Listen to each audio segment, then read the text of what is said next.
Ladies and gentlemen, welcome back to another edition of Music Theory Mondays. Today we're going to be doing our very first jazz harmonic analysis.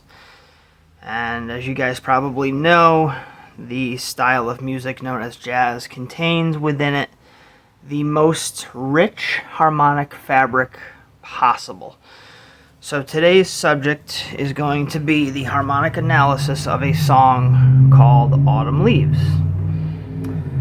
And the first thing we have to do is take a look at our key signature. We have 1 sharp. Now there's 2 options for this. I'm going to give you the G major scale rather, which contains that 1 sharp. This is the major.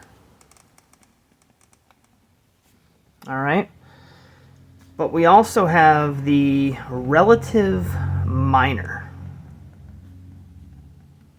And I have an episode on relative keys. Relative major, relative minor. So if you need to go back and check that out, by all means, do so.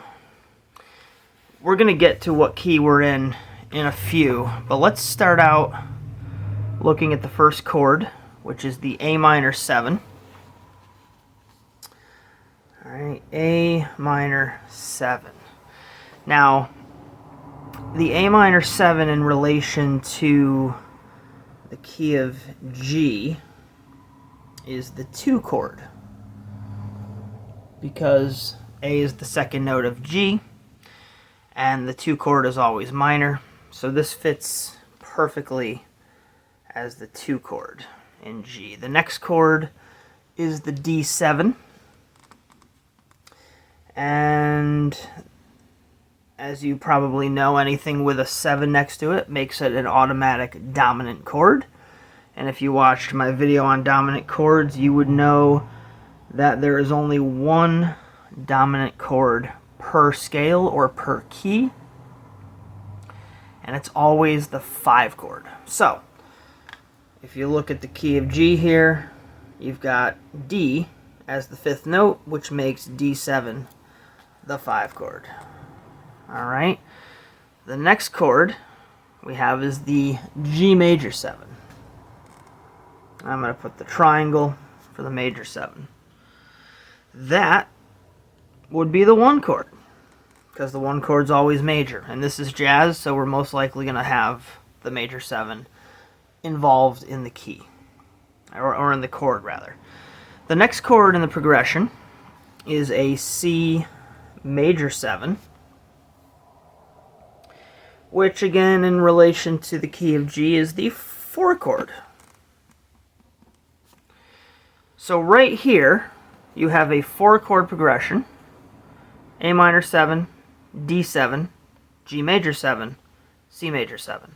All 4 of those chords fit within the key of G, right? The A minor 7 is the 2 chord, the D7 is the 5 chord, the G major 7 is the 1, the root, and then the C major 7 is the 4. So all those letters are present within the G scale, and those types of chords are present in the appropriate places, meaning that the 1 and the 4 are major, the 2 is minor, and the 5 is, of course, dominant. So we have a 2, 5, 1, 4 in the key of G. Okay? Key of G. Hope everybody's with me so far. The next part is F sharp, minor 7, flat 5, which is also known as the half diminished 7. And I did a very short introduction video on diminished chords. If you need to figure out or refresh yourself on what those are and how to form them, feel free to check that video out. But the F sharp minor 7 flat 5, also known as the half diminished, is going to function quite possibly as the 7th chord in the key of G major. However, and this is what makes jazz so cool, if you look ahead, the next chord is B7. And B7 meaning dominant chord, right? D7, B7, they both have 7s, they're both dominant chords.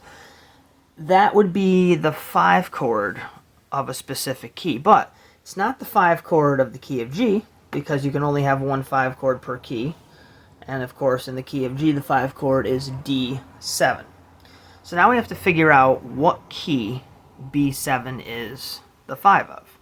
And if you count backwards, alphabetically, using the notes of the musical scale, you will find that it's the 5 chord of E.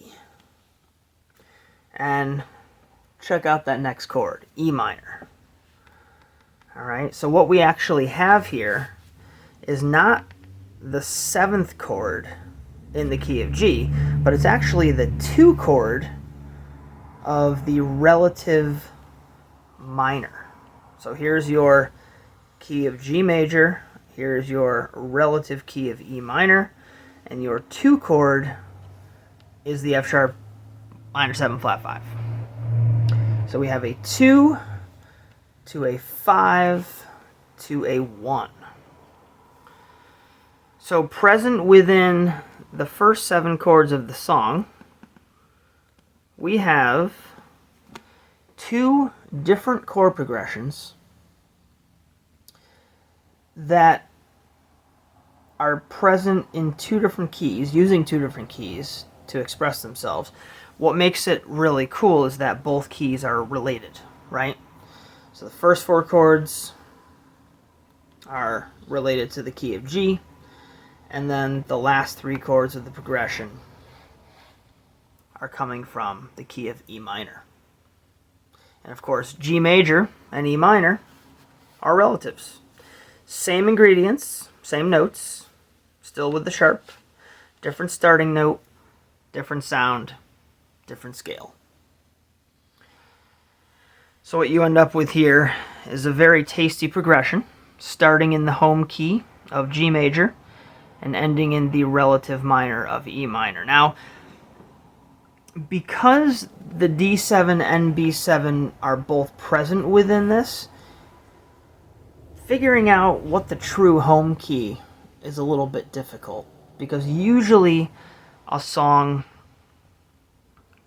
could in fact be toggling between the major and the minor being relative, but a lot of times you'll only have one 5 chord, and that clearly defines what the actual 1 chord of the song is. But in this case, with both of them present, it's kind of ambiguous. So in my description of this, I would say that we've got a song that toggles between G major and E minor, which are related keys, relative keys.